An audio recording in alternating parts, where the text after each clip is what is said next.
Assalamualaikum. My name is Shmaila Shbir and this is my first YouTube lecture about introduction to the psychology. अगर आपको video पसंद आए तो please subscribe my channel and like the video also.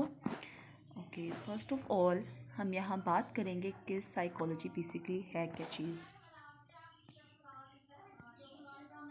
Psychology is the scientific study of mental processes and the behavior.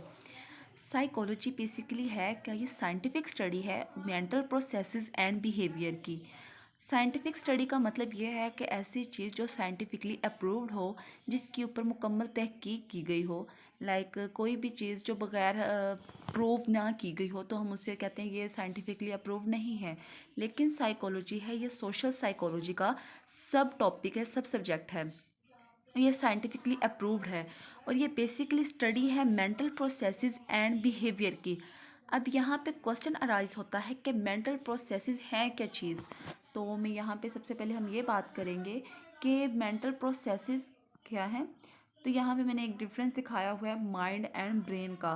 तो यहाँ पे साफ ज़ाहिर हो रहा है कि जो ब्रेन है यहाँ पे मैंने उसका स्ट्रक्चर शो किया हुआ है, और जो माइंड है ये ब्रेन के अंदर जो एक्टिविटीज़ जो फंक्शंस परफॉर्म हो रहे हैं ये उनकी बात की गई है.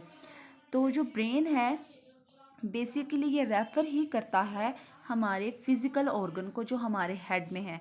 हम मतलब 9th-10th में फर्स्ट या सेकेंड में आपने पढ़ा होगा तो वहाँ पे लिखा होता है explain the structure of the brain not mind, क्योंकि जो स्ट्रक्चर आ जाएगा फिज़िकल ऑर्गन तो वो आ जाएगा ब्रेन, और जो ब्रेन के अंदर जितनी भी एक्टिविटीज़ जितने भी फंक्शंस परफॉर्म हो रहे हैं वो हमारा माइंड में आ जाता है और उससे मेंटल प्रोसेसेस कहा जाएगा. यहाँ पे आ जाएगा कि हमारे माइंड के अंदर क्या न्यूरॉन्स आ जाते हैं. हमारे माइंड के अंदर सेंसेशंस का काम चल रहा होता है. हमारे माइंड के अंदर हमारी परसेप्शन चल रही होती है, हम किस तरह चीज़ों को देख रहे हैं, परसीव कर रहे हैं, कंसंट्रेट कर रहे हैं, फोकस कर रहे हैं. ये सब चीज़ें किस में आ जाएंगी, हमारे माइंड में, और मेंटल प्रोसेसेस आ जाएगा. ओके, अब यहाँ पे हम वापस चलते हैं कि मेंटल प्रोसेसेस एंड बिहेवियर. अब बात यहाँ आती है कि मेंटल प्रोसेसेस और बिहेवियर इन दोनों का कॉम्बिनेशन ही क्यों यूज़ किया गया. लाइक अगर आप बहुत ज़्यादा किसी चीज़ की तरफ देख रहे हो या फोकस कर रहे हो, मतलब अटेंशन पे कर रहे हैं. अटेंशन हमारा बेसिकली क्या है, मेंटल प्रोसेसेस है. हमारा बिहेवियर क्या होगा, हम अगले बंदे को घूर घूर के देख रहे होंगे, हम स्टेयरिंग करना स्टार्ट कर देते हैं. ये हमारा मेंटल प्रोसेसेस और हमारे बिहेवियर का आपस में स्ट्रॉन्ग लिंक है. इनके दरमियान जो स्ट्रॉन्ग लिंक है इसी की स्टडी को हम साइकोलॉजी कहते हैं. जो साइकोलॉजी है ये ग्रीक ज़ुबान का लफ्ज़ है. ये दो अल्फाज हैं साइकी और लॉजी. जब इनको अलग अलग किया जाता है तो इनके मीनिंग्स देखे गए हैं. साइकी का मतलब है life and logos mean explanation. अब यहाँ पे क्वेश्चन आता है कि लाइक लोगोस को तो हमने अभी तक स्टडी पढ़ा हुआ है कि जैसे बायोलॉजी स्टडी ऑफ लाइफ आ जाता है. तो यहाँ पे साइकी लाइफ और लोगोस लाइफ एक्सप्लेनेशन आ जाएगा कि ज़िंदगी के तमाम तजज़ियात को, ज़िंदगी के तमाम, जैसे हम कहते हैं ना हर इंसान अपने अंदर तह दर तह पर्दों में छुपा हुआ है, तो हमने उन पर्दों को ही देखना है, उनके पर्दों को उनके अंदर जांचना है, इंसान के इनर सेल्फ को. अब यहाँ पे बात आ जाती है कि ये हमने तो साइंटिफिकली बात की है जो अब तक चलती आ रही है, लेकिन जो मेरा मानना है मैं इसको उर्दू में थोड़ा एक्सप्लेन करूँगी.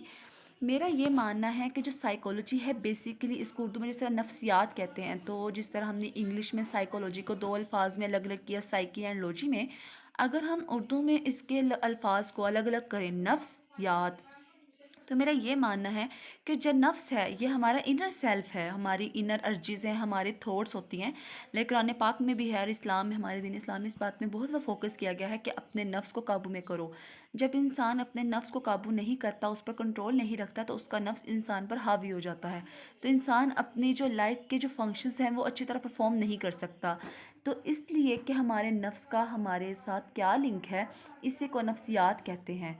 इसके हवाले से बहुत ज़्यादा साइकोलॉजिस्ट ने मतलब काम भी किया हुआ है. उनके यहाँ पे थ्योरीज भी बहुत ज़्यादा, जिस तरह बहुत ज़्यादा फेमस है सिगमंड फ्रॉइड है, एना फ्रॉइड है, जीन पियाजे हैं, कार्ल यूंग हैं. इनकी बहुत ज़्यादा थ्योरीज, उन्होंने बहुत ज़्यादा काम किया है. यहाँ पे हम उनके स्टडी को भी करेंगे.